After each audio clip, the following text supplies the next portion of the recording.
All right, this is my bro Peach. What's up? Today, Peach and I are gonna build a levered deadlift for HomeGymCon. We have the materials here ready to go. We don't really have plans, but we're just gonna wing it. Lever deadlift, lever ladder, whatever you wanna call it. A few weeks ago, I started seeing this thing in my social media feed and I thought it looked awesome. Apparently, it'll be a part of this year's United States Strongman Nationals, and David from Sticks and Stone drew up the schematics for USS Nationals to distribute. People from all over the country have been building their own to train with. My buddy, Matt Pendergraph, told me I should build one for HomeGymCon, so that's what I decided to do. I brought tools with me and picked up materials on my way out to French Lick. The full list of tools and materials is located in the description of this video. Purchasing from those links helps to support the channel. I recruited my buddies Mike and Peach to help out. We decided to build outside so as not to make a huge dusty mess in the exhibition hall. We lay everything out and start measuring. I mark the center of the 2x10 and place the 6x6 on top. I'll be attaching the 2x4 pieces on both sides of the 6x6, so I use the 2x4 as a reference and mark where those pieces will go. Mike just joined us. Mike is also gonna help build this beastly project along with Peach. Now, it's time to cut the 2x4. I use the width of the 6x6 as a reference. After cutting those 3 pieces, I cut the rest of the 2x4 into roughly 4 equal parts. We need to divide that by 4. And you have my phone. My calculator. While Peach and I are working on this, Mike has been given the task to assemble the drill guide, which will help us drill straight without using a drill press. Okay. Meanwhile, 2,000 years later. Yeah. So we ran into a little bit of an issue over here. We're putting together this tool that allows us to connect to the drill press and drill straight holes. And Michael was in charge of that job and he failed to keep track of all the parts. We lost the companion to this little plastic piece. If it was metal, it'd be so much easier. Just grab a magnet. It's really the manufacturer's fault. I think so. I think they should have accounted for people assembling in the grass. Got it. What? Got it. Yes, bro. Nice. Now that we have all the pieces, I mount the guide and start drilling holes. First up is a 3/4 inch hole for the 3/4 inch bolt. My drill bit isn't quite long enough to go through the 6x6 completely, so I go in as far as I can, then I flip it over and drill from the other side. Once that's done, I pre-drill the holes for the 2x4. I'll be adding screws from the underside. After fastening the 2x4s, it's a good idea to make sure everything fits together. Yep, you're good. To give those 2x4s extra stability, we fasten the longer pieces to the base. Freaking brilliant. And then add some more screws from the inside. Now we're ready to put it together. And then your friend comes out? Like, I'm just saying. Straighten it out more, yeah. The bolt is a snug fit. We struggled to get it all the way through with the rubber mallet. That's like, it's such an awkward angle. It's like falling apart, dude. Had to bust out the Abmat forge roller to get the job done. Yeah, baby. That's it. I see it. Through. I see the head. Take a look at the slight elevation of the 6x6. You will need to leave room for it to rotate. We add a small piece of 2x4 to the front so the eyebolts aren't resting on the ground. Then, mark where the eyebolts will be going. The first eyebolt is 2 feet from the end, and each one after that is 12 inches apart. There are 6 eyebolts in total.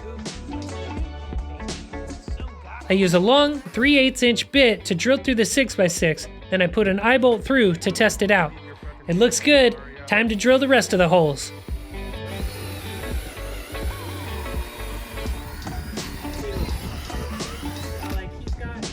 The eyebolts go in easily. You can't see, but I put a washer and a lock nut on the underside of each eyebolt. Peach goes through and tightens everything up. Draw a little black circle there. Yeah, well, that's good.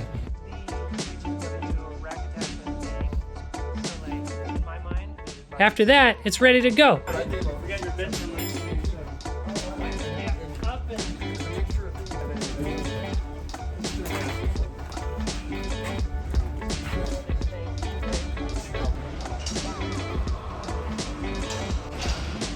It's done. finally. Kurt brings over some strongman handles for us to use with it. Bro, that's gonna be brutal, man. This is the way. This is a grip. This one is a 2-inch fat grip that rotates. So easy. Time to put some plates on. That's why You know what you're gonna need to do? What's that? Take like a router on the edges. Oh shit. You know? Yeah, I didn't bring a router, man. Well, no. That's a good idea For though. the future though. Yeah. Yeah. Because I can feel that in my.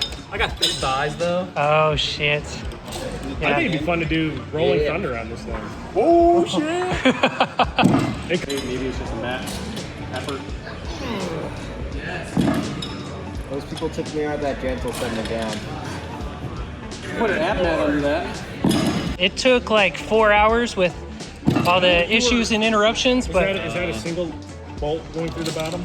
yes, Did you line it up on the first try? that was a challenge. Oh yeah. Right, it pulls in the back. You want to put the that's different. You want to put the base See if it's floating, it's not There you floating. go, Mike. Oh yeah.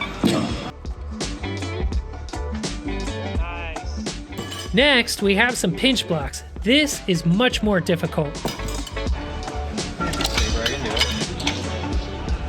Oh! Yeah, there you go. Here's Adam using the single hand fat grip, aka Rolling Thunder.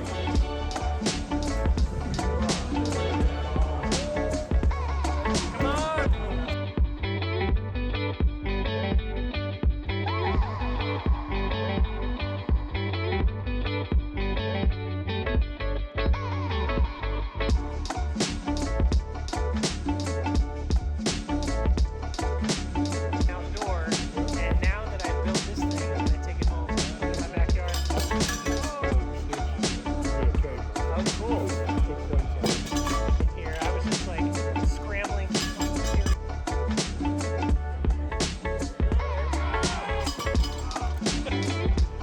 You made that look easy. Damn, dude. Nice. After HomeGymCon, I bring it home. My neighbor Rick helps me put it in my backyard. The first thing I want to try is row drop sets. These are brutal. I don't even need to add weights on the end.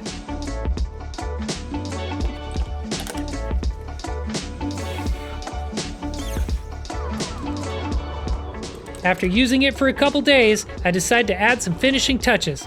First off, I take Andrew's advice and route the edges. If you don't have a router, a sander or just plain sandpaper will do the trick. Next thing I do is add a weight horn. I drill an 1 3/4 hole with the Forstner bit and then add a dowel. Apply some glue to make sure it stays and use a plate to make sure it's set. I test it out for some belt squats. I know it looks a bit phallic, but it actually works extremely well. I'm sure you're thinking, that's great and all, but I'd want to know what I'm lifting. Heck yeah, let's test it out. Remember, there's a lot of variability. Type of wood, density of wood, eye bolt placement, so this won't be the same for everyone, but here's a general idea of what to expect. The first eye bolt is 71.88 pounds. Second eye bolt, 81.36.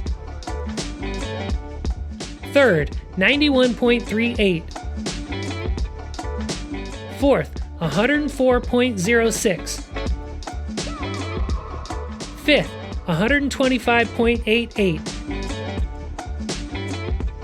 And sixth, 150.8 pounds, which makes this even more impressive. Now let's throw a 35-pound plate on there and see what it says. The first eye bolt is 112.98 pounds. Second eye bolt, 126 pounds. Third, 144.74 pounds. Fourth, 168.44. Fifth, 198.96.